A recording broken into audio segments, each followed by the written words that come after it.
Thank you, Uri. Thank you, Muskan, for getting me in here. And as I read the profile of CDM and also what you're trying to do at Changemaker, I think for me the most interesting part was the youth who are connected with you, and they are the real change makers and who can actually lead the discourse for this century as India aims to become the third biggest economy. India is leading G20, and India is also now leading the climate aspirations for the globe. And that profile of your audience excited me to participate early in the morning this day. While I have a small case study, actually a lengthy case study, but I would rather prefer more of free-flowing question and answers at any point of time on topics ranging from CSR to sustainability to circular economy or anything else which is connected to our earth. Happy to indulge in conversation around this. For me, sustainability or sustainable development goals have been part of my being for last, I would say, at least 21, 22 years. And that began with my role at Coca-Cola India in Southeast Asia. And in those days, the term CSR was ill-defined. Actually, there was no proper definition of CSR. Sustainability was a new term which was being coined, and people had different meanings of sustainability. In Hindi, sustainability is also spoken as Shashwat. Shashwat is something which is indestructible, uh, may change its form or manner, but it remains always there, and so and so forth. So it was hard for early stage professionals like us in those days of early 2000s to define our own charter, our own codes, our own strategies around CSR sustainability because a lot of uh, theoretical definitions were floating around. There was no consensus on what is right, what is not right, etc. Since the subject is about circularity, I wanted to link it back to a lot of ancient wisdom which is prevailing all around us. Sometimes we don't acknowledge that, but if we look at the spiritual matter and even the latest sciences, which are talking about the quantum physics and going beyond, and we claim to have found the gold particle, but I think our ancient sages and philosophers always knew that everything in life, everything in the world is more like circular. Life is indestructible, it changes the form. Some of us, we understand the difference between matter, antimatter, and non-matter. And the philosopher once indulged in a conversation. He said, in the science, we have learned that matter can form the metals, but eventually, if you take more steps on the quantum physics and continue to destroy the matter, at some stage you will convert every bit of matter into non-matter, and which cannot be defined in any which way except to say that this probably is a bundle of energy. So this is at a very high level, 60,000 feet, my version of circularity that everything is connected. If we come closer to our own religions, etc., we uh, pay our homage to almost all forms of uh, all physical, non-physical, live or without life forms of creation of God. So we see God or spirituality in the mountains, in the rivers, in the plants, in the animals, of course, in the human beings, etc. So why can't we apply those principles of circularity in our business lives, in our common lives? And how do we ensure that each product that we use in our life, we are able to look at the end of the life cycle. We have the most sustainable uses of that product. We hardly virtually no waste, or if waste is there, that waste is treated and worked further and upcycled so that the environmental footprint is either zero, or actually positive. And if you can do that, it is also before I open up the presentation. So your subject itself is very interesting, Urvi, when you talk about the change makers. Long back, I entered Gandhi Ashram in Gujarat, and the first site which welcomed us, that was a statue which is half built, half designed, and there is a hammer in the hand of the statue, and the statue is trying to carve itself. And if you look deeper into that statue at Gandhi Ashram, so the simple meaning was that you have the power and the tools to craft your future and to craft a better version of yourself in your own hands. So you don't need to depend on anybody else. You don't need to depend upon external environment or external tools to be the change maker. And then just besides that, there was a very profound line alongside a caricature of Father of Nation Mahatma Gandhi, which defines. So it kind of says that be the change you want to see in the world. So, dear all, whosoever is listening, I can't see any one of you, but to be a change maker, you have to just look inside yourself, ignite your passion, fire your dreams, and find the opportunities where you like to contribute. You can contribute in the areas of water, soil management, solar, climate change, waste management, agriculture, health and wellness, nutrition, food, etc., and many other things that you can do. My own journey, whatever little contribution I've been able to make in first 10, 12 years of my connection with sustainability was around water. So started to undertake a lot of projects about water conservation, and there was virtually no mode of water conservation, whether rooftop rainwater harvesting, reviving the water port, reviving the water spring, natural water springs, kuwa, kui, bawdis, step wells, whatever you call them. uh, I was privileged and honored to lead about 600 such projects across the country. And then during my job at Swadesh Foundation in Mumbai, one of the largest NGOs founded by Ronnie and Zarina Screwwala, I had a privilege to start working with the drinking water also.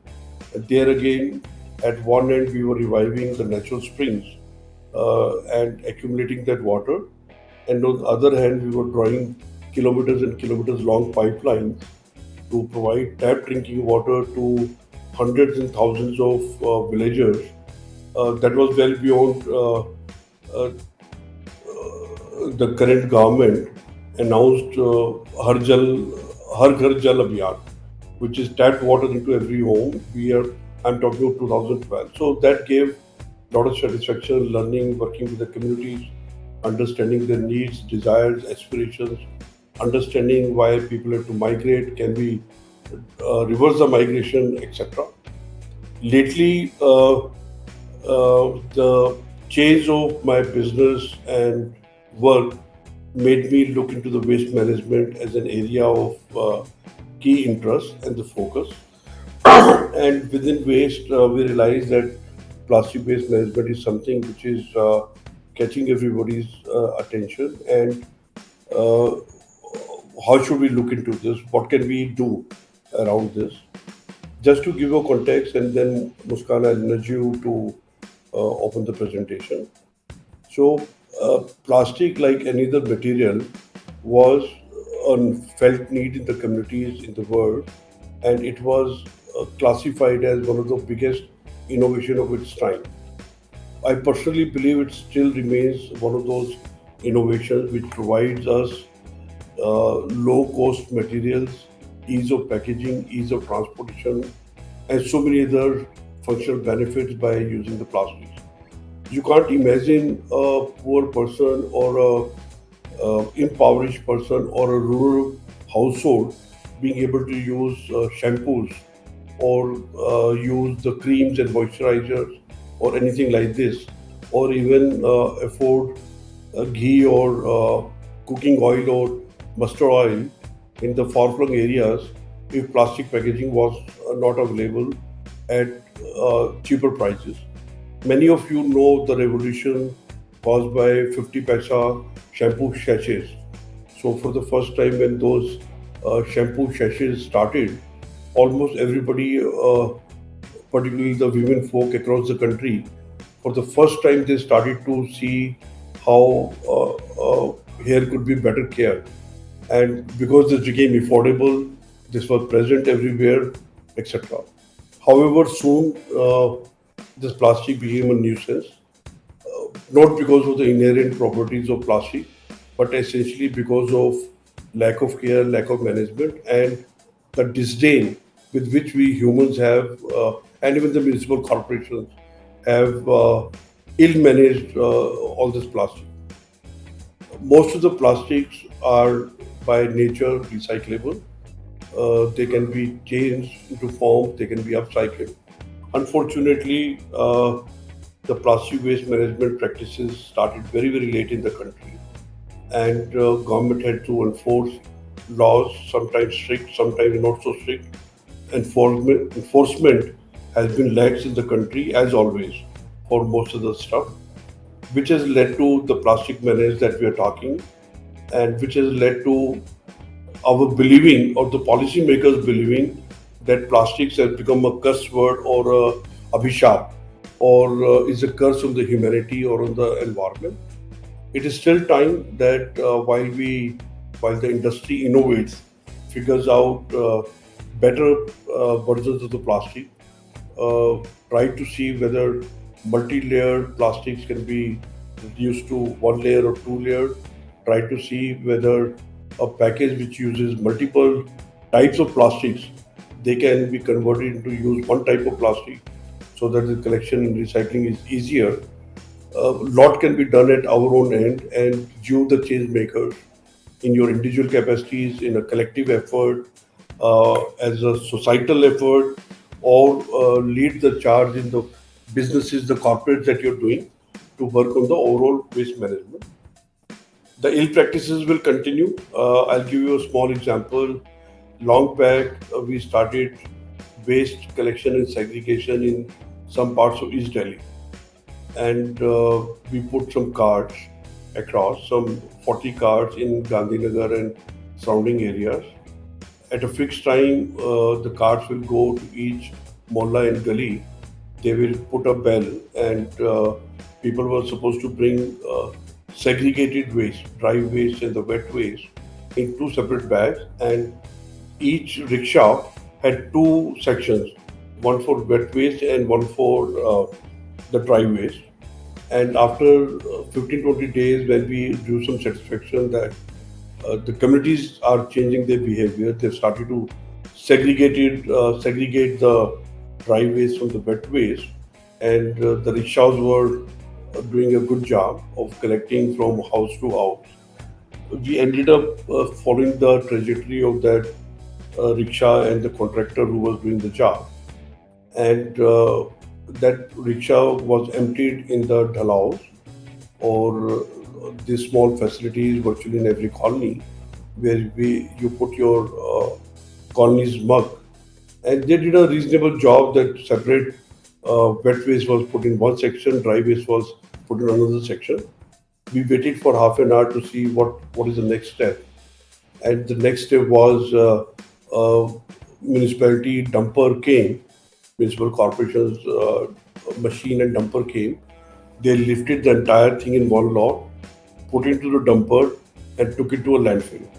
Now imagine all that effort of training the communities, putting the rickshaws, distributing the bags for two separate kind of waste, and then collecting it, putting that into the dhalao in two separate sections. By a swing of one shovel of earth moving machinery, everything was combined together. It ended up going back to the landfill.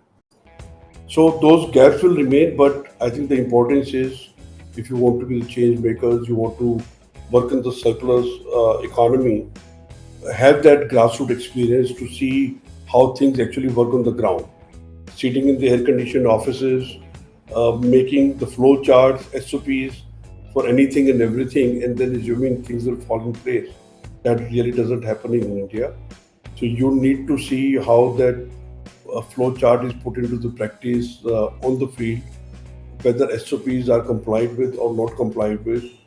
So in nutshell, without dirtying your hands and dirtying your legs, things don't move really, and that should be the last opportunity. With this longish background, I want to delve now into the so-called case study. It's not really simply a case study. It is more like a labor of love for of last 5-6 years that we have been able to do.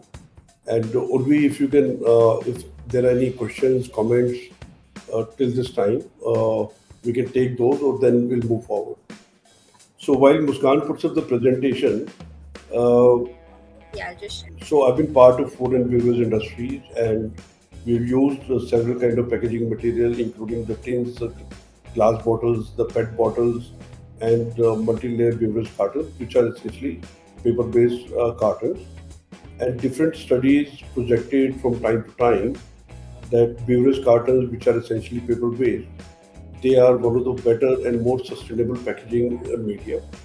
And these are essentially aseptic packaging, which means over a period of time, Muskan, please make it full screen. Over a period of time, you don't need the refrigeration. So if you buy uh, milk carton, paper-based carton, milk packaged in paper-based carton, you don't need refrigeration for up to 6 months. You can just leave it on your kitchen slab and use it whenever you need that. So we wanted to promote this kind of packaging and work forward, ensure that we have the right ecosystem for management of such waste whenever that will arise, and we are able to recycle it appropriately. So what we realized, looking at these cartons like any other packaging, they're strewn across the country. We use these cartons for packaging our lassi, charge, any other milk product, even for juices, all kind of juices. These cartons are used for even pharmaceutical products or ORS, like things that mixture of sugar and salt, which is used for curing waterborne diseases or diarrhea and most of the time, etc., or to ensure that the diarrhea-related infection is minimized, impact of that is minimized. So the such vast usage of such packaging products across the country, and the regulatory framework was not very sound, like what has become in 2022. We also figured out after we visited several shanties, several rag pickers across the country, several places where small waste pickers collect the household with the street waste, that they are unable to differentiate between different type of waste, and for them, whether a product is of Dabur or Coca-Cola or Pepsi, it doesn't make a difference. So for them, a type of packaging is a type of packaging which can give them the livelihoods. Uh, in those days, I'm talking of 2016-17, we understood that Delhi alone has almost 150,000 rag pickers in the unorganized sector, and maybe another 30-40,000 sweepers or road cleaners with on the records of NCD, etc. These waste pickers were kind of a shunned community living in bad conditions. Their contribution to society is not recognized. Their contribution to waste management was not recognized. In fact, in certain, as per certain legal provisions, waste is considered to be a state's property, a state of the state, and hence anybody picking up that property of the state could have been a offense. So those kind of rules, regulations were there, and for brands, it was a difficult task to connect with the waste pickers because that's not the core of the business.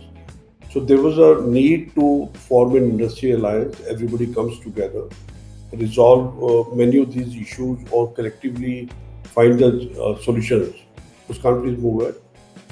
This led to formation of Action I think Alliance I'm for facing Recycling. some issue. I'll just stop and share again. Okay. So these challenges guided us that we need to come as an alliance. And 2017, we reached out to different brands. Almost all the leading brands understood that there's a need to work effectively on the waste management.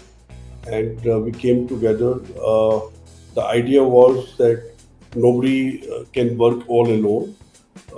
Everybody has to join the forces, their resources, their capabilities, their human resources, most importantly, their knowledge. We decided that it would be an independent platform, and we added the name Action to the alliance to convey loud and clear to the stakeholders that we mean practical solutions and we want to work on the ground and we just don't want to be a policy making body.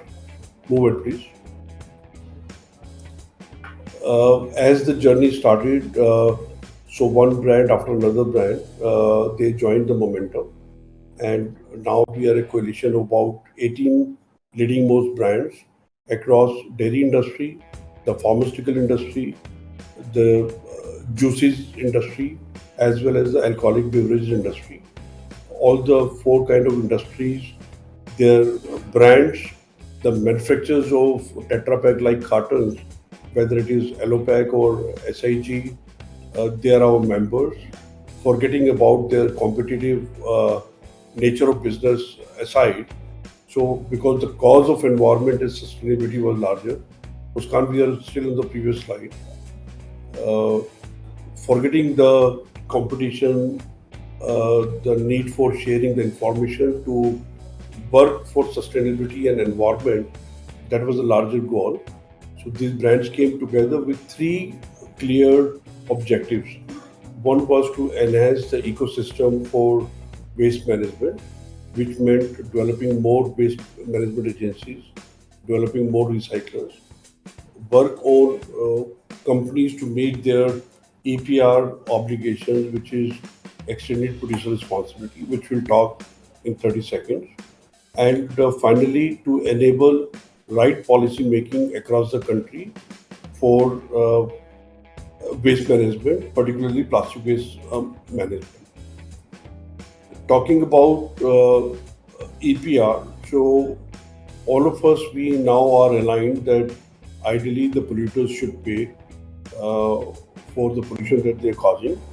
Unfortunately, so while we appreciate that polluters should pay, unfortunately, while in most instances the polluter is us as a consumer. So we take the product, we consume, we throw the litter somewhere, and then we don't care. However, as per Indian rules, the extended producer responsibility means the brand which is producing and selling a particular product, whether it is juice or dairy product or anything else, they have to put in the system and process to collect back that waste and send for the recycling.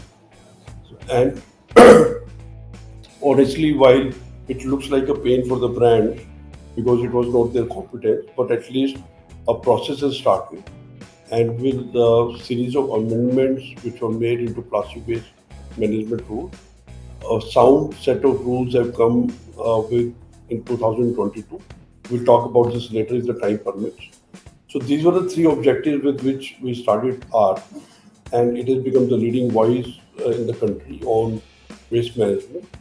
We continue to consult with different state governments, whether Tamil Nadu, Maharashtra, Himachal, Delhi, or otherwise, besides the central government, Ministry of Environment and Forest, as well as CPCB, around different issues or how to improve or improvise the existing set of rules and policies. If we move ahead, Muskan, if you can come to slide number 5. So efforts of last 5 years have resulted that we are able to now create uh, almost 30 centers where in an organized manner waste management is happening, while there are hundreds of more waste management agencies with which with whom the brands are working across the nation. We have been able to facilitate formation of at least four large recyclers in different parts of the country who use the entire material and are able to process Tetra Pak like beverage cartons, etc. There are at least 16, 17 locations of the army across the country where in the cantonments, in the far-flung areas, the collection facilities have been set up and Jawans are trained and motivated to take their fresh ration or their packet of milk by depositing the used carton so that there is a 100% collection of those cartons even from the remotest areas and these are recycled. So come to the slide 6. So while the slides are coming, sorry audience for maybe there is a lag. Uh, so in the meanwhile, our practice for last 17, 18 years adopted by different brands that taught us that we can recycle the cartons in two ways. Cartons typically are six layer product of which four layers are plastics, one layer is aluminium, and the thickest layer is of the paper based uh, board. And each layer has its own function. While plastics allow a bacteria-free environment, they allow lack of seepage or absorption of the moisture, etc. The aluminium foil adds its own scientific properties and several barriers to light, etc., to the product inside. And the paper board is something which holds it together and gives it a shape and makes it very lightweight. Typically, a carton has 70 to 75% of the paper, which is why it is called a paper base. So in this chart, you see two types of processes. In the first one, on the top, you see a mixie as an example. So once you put your vegetables or fruits in a chopper, in a mixer, you will see the small pieces being made. So similarly, the cartons are converted into small pieces. They're put in a boiler or a pulper, and typically the paper, when soaked with water, becomes heavy and all it settles down. The remaining material, which is polyol, that is very lightweight and that floats. It is sieved out, and what is left is paper pulp at one hand, and on the second hand, a combination of polyol. The paper is converted into products like the boxes or the ITC copies, classic copies, and charts that we see. And the polyol can be converted into roofing sheets or the vases or the pots, etc. So that's one process where uh, paper is segregated, polyol is segregated, and all of that is used very effectively. Uh, the second process is where entire carton is chipped using high temperature and pressure. The chips are compressed to make chipboards, which are more like in looks and feel more like the ply boards or the wooden particle boards that we use for our furniture, etc. And those chipboards can be used to make several products like the tray which is shown. Muskan, you can come to the next slide. We'll show you more products which have been made over last 17, 18 years. So you see these files, etc., being made. On the other side, you will see whole lot of pallets, etc., being made. In the middle, you see school benches. So whole lot of our products are going for school benches as well. And somewhere a small picture some of you may see are Bajaj autos. You'll be surprised to know that almost all the autos that we sometimes sit in, their back seat, their seats backside is solidified or supported by these same chipboards, which are made of recycled cartons. So with this learning and knowledge, we set out again to fulfill our three goals. One was to uh, put our efforts around advocacy. As we mentioned in the beginning of this case study, was to align the right kind of policy, process, etc. What kind of target should be there for EPR or waste collection, reuse, as well as processing to make communities, waste pickers, and plastic waste processors aware that these cartons, or for that matter, any waste is valuable, provided it is handled with care and handled in a scientific manner. For instance, in the example which I gave, the first important step is the right collection, followed by segregation, and then appropriate disposal, and finally recycling. In that example of Delhi, Gandhinagar, and surrounding areas, so collection was something that we took care. Segregation at the household level is something that we took care. Disposal also at first level at the Dhalao, we took care, but I think where the system faltered was at the second level of collection, everything was dumped together again and taken to the landfill, and which defeated the entire purpose. So to make the entire value chain aware, how to manage, how to extract value out of this waste, how to contribute to the circularity, that is the important part. And third, helping the brands, the largest brands and the smallest of the brands, on how to manage effectively, how to indulge with waste management agencies, etc., to fulfill the extended producer responsibility, which has now become a legal mandate. So I'll again take a pause if there are any questions so far about either the paper waste cartons or how we have established the value chain. It has taken several years. It has not been easy. While we have doubled the capacity for processing all kind of cartons, carton packaging, we still have a challenge that we have presence only in terms of recycling facilities in few locations. So transportation cost is on somewhat on a higher side. But happy to hear any comments or questions. We have a few questions in the chat box. I'll read it out to you. Indeed, 75% of carbon emission is from household trash. What strategies should be taken to examine lifestyle and engineer a plan to reduce carbon footprint of the individual, considering bottom-up approach? So one part is be selective about what product you're buying. We may not have many choices, but there are brands now which are giving away the products in eco-friendly packaging.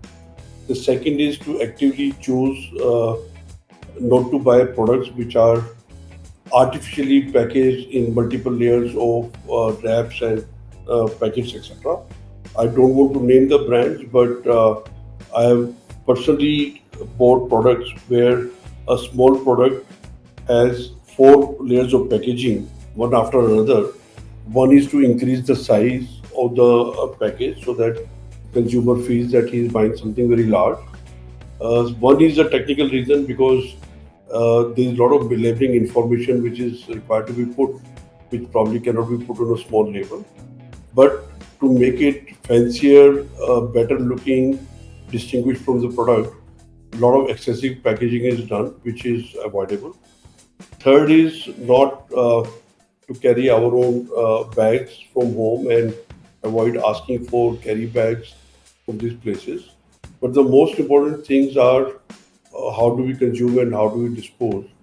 So as a consumer, if we are able to segregate our waste appropriately, indulge with our waste collector, and if they are not educated already, tell them what is the importance of segregation of the waste and how it enables those waste pickers to make better money in less time, eventually because they get their livelihood from the waste collection only. And next step is take the leadership, be the real change maker, educate everybody in your campus, in your society to indulge in the responsible practices. If we take these steps, we can't leave everything to some NGOs, or we can't leave everything to some municipal corporations or urban local bodies. The change will be faster. It will take time, but it will be much faster and much smoother. Please.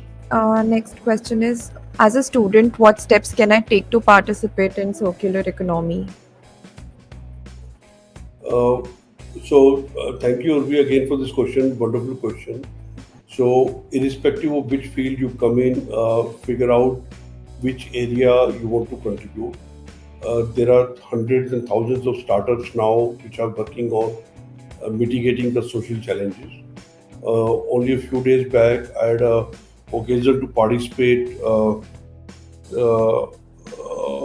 within a destitute home, and they are looking at converting their entire lighting into the solar lighting. So that's an area of opportunity. I also came across now celebrated a startup which is called Food. So they take temple waste of all kind of flowers, etc., convert them into meaningful agarbattis and similar products, and even some ether and perfumes and all of that. You can start looking at water management, water saving, first at your home and then into your communities. You can look at solutions around waste management. You know, I'm sure your housing society or the complex that you're living, or even the campus that you're reading, does not have uh, internal waste management system in the sense waste composting. Can you compost the waste, convert that into the organic manure? If not, then you can nudge the community action around that. Most communities, most houses still don't have rainwater harvesting. So any residential, commercial, institutional building which is more than the size of say 300 square yard is a very very tempting location to do rooftop rainwater harvesting. So nudge your institution where you are studying, check out whether you have the rainwater harvesting facility and can you contribute to that. The easiest thing to do is to exploit the ongoing monsoons and see if the uh, environment friendly or your climatic zone friendly trees can be planted and you can nurture some of these trees. On a lighter note, there are easy tools available on the net by which you can identify or you can calculate your individual carbon emission. So you put how much you travel by bus, car, aeroplane, etc. What kind of electricity you use, how much is your computer uses, and all of that, and it will tell you how many tons of carbon dioxide you emit or you consume, contribute to the degradation of environment in a year, and then you figure out that to offset that kind of carbon emission, how many trees or what kind you need to plant. So probably in your case, it could be 10 or 12 trees. And take pleasure that, okay, I've planted those 10 trees. I've nudged another batch of 50 students in my class to plant those trees, and all of us can become carbon neutrals in our individual capacities. So multiple things. I mean, you just have to uh, reach out, question the social issues, problems, and these are all these things that I've told you. They're very cost-effective solutions. Does need some bit of time, some bit of motivation, change of self perspective, and of course, some sweat has to be. Uh, पसीना निकलेगा तभी कुछ काम होगा. Is the organization also associated with NGOs and recyclers? If yes, in what way? And are there any special activities done for people at the lower end, like recyclers and garbage collectors? Because I think there needs to be their capacity building and training also. Yeah, absolutely fantastic. Again, a very nice question. So, as we began to present this case study, so I did mention that drag pickers or waste pickers are the ones who did the dirtiest and the most important job of collection and doing the first level of segregation. So, and they continue to be one of the most neglected lot. The collection practices have been unhygienic. They live in unhygienic conditions. I've yet to see maybe even 1% of such waste collectors using the gloves or using the appropriate kind of shoes to even get into the landfills or the garbage dumps, etc.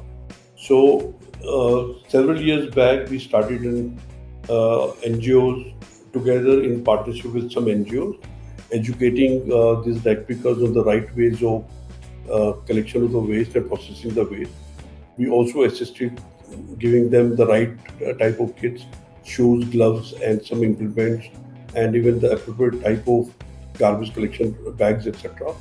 Such educational campaigns have happened in several parts of the country, whether it was in Himachal or Maharashtra or Gurgaon or Delhi or Karnataka, etc. Some of such projects are already still going on, notably in some municipal corporations of Himachal, including Shimla, in Karnataka, in Tamil Nadu, etc. Some of these projects are going on. Many of them were led by AARC as an institution, where we tied up with the NGOs to work on exactly the same aspects that you said. And many of them, many more are being worked upon by the brands or the manufacturer of packaging material. For instance, Tetra Pak has been leading a project called Alag Karo, together with two leading organizations in Bombay and Delhi, where these NGOs work with collection agencies and institutional buyers to segregate and collect the waste and send it to the right place. You also asked how do we work with waste management bodies.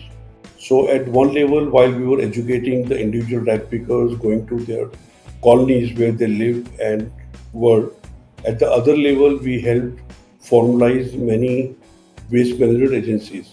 तो छोटे कबाड़ी वाले या छोटे level के लोग जो rag picker से वेस्ट इकट्ठा करते हैं and then they do some level of segregating, sorting out, or little bit of processing also. So we help them formalize, give them a structure, gave them connectivity to next level in the value chain, which is say a bigger kabadi wala, bigger scrap dealer who specializes in say one type of plastic. So rag picker has collected everything from home. The first level of scrap vendor has identified all the plastic, including plastic bottles, mugs, and shoes at one side, soiled clothes, metal, glass bottles, etc. on the other side. Now the next layer of scrap dealer was taught to take one type of quality of plastic and how to process. For instance, for the cartons, it was necessary to drain them out, compress them so that the volume is reduced and they become easily transportable. The next step for us was to link those kabadi walas or scrap dealers to the actual recyclers, those who can give some good price, and finally the value chain is established. So these are the kind of things which have been done across. There are still gaps. It is not far and wide because as paper-based beverage cartons, the industry is much smaller. We are talking about a volume of only about 1 lakh tons across the country, whereas the overall plastic waste would be about 36 million tons. So we are a fraction of overall weight because of the limitations of the volume and the size. There is much to be done. We can have more recyclers. We can have more NGO participation. But those who are working like Sahas and Recycle and Asudallah, who has worked in past, they've done very commendable job. So the slide that you see that summarizes as a policy making body, as a industry alliance, what all we have been doing to drive the change. So at one level, we try to read or study how EPR or plastic waste management was being implemented across the country. And that gave us a learning that for each municipal corporation, each state, the way of dealing with plastic waste was different. So there was a need to bring a national policy around that, cognizant of the fact that environment is a state subject. So while each state constitutionally is allowed to frame their own rules, but imagine a brand as big or prevalent uh, like a Coca-Cola, how would it deal with 35 states and union territories which have disparate and sometimes conflicting rules on management of the plastics? So there was a need to bring a national policy. After 3 years of deliberation and exchange of notes, eventually the final national EPR framework got launched last year, which has given a lot of semblance of continuity and stability across the country. Our cartons that we are talking as a case study, so we are still classified as uh, multi-layer packaging option, different from multi-layer plastic that you use, that you see in the chocolate wrappers or chips wrappers or even toffee wrappers. So we have been advocating to the government that since we are recyclable versus multi-layer plastics, we have demonstrated, so we should be in a separate carton. So government has accepted that. While we are currently to category 3, we are looking at a subcategory. And so forth. So, not to talk about each bullet mentioned here, engaging with different stakeholders. For instance, with Tamil Nadu and Maharashtra government and Karnataka government, we started a massive radio campaign to create the awareness. We worked with plastic waste management agencies and plastic waste processors, guided them how to register on the central portals, and through those portals try to see the data transparency, what you're collecting and how you're processing, that central government and pollution control board is able to see, and the brands also get a assurance that what they're paying for collection and segregation and eventually recycling, that's actually happening. Move it, please, Muskan. So we spoke. One of the question was also how we are working with NGOs, etc. So awareness has been one big plank. Radio campaigns, mass media, seminars, workshops, webinars are things like that we have done.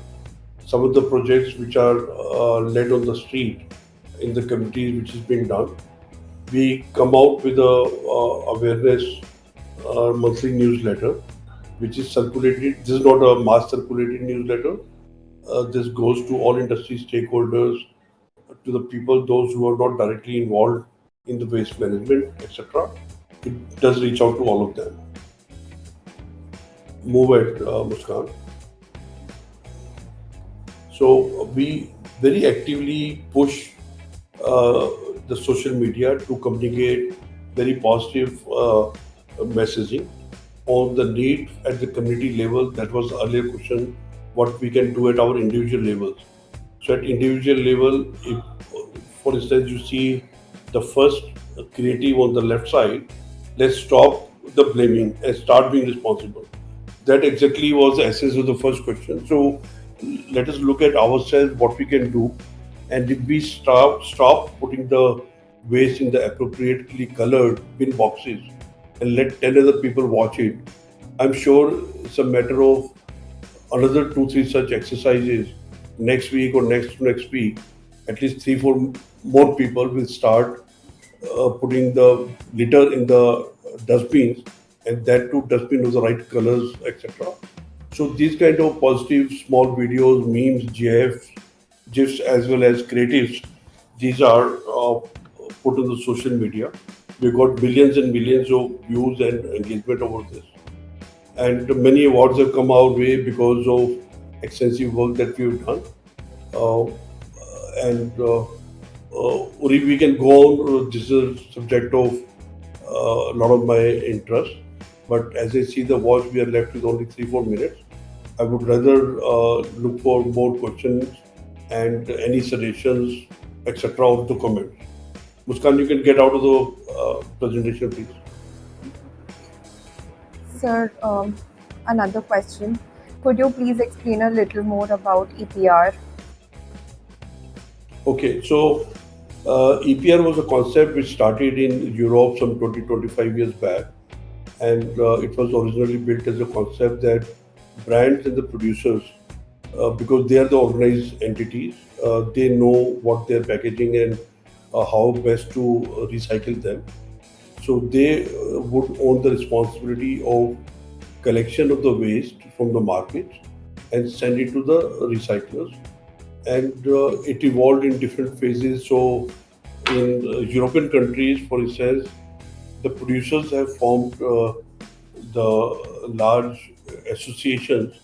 Each one of them contribute to that association according to the quantity of waste that they put out in the market, and then that association works with different waste management agencies to pick up the waste. In India, by hit and trial, the process currently is, and which is fairly widely accepted, that each brand, and I'm saying brand, not the manufacturer of the package. So here to distinguish, Tetra Pak is the company which is manufacturing this packaging, like SIG or Allopack or some others.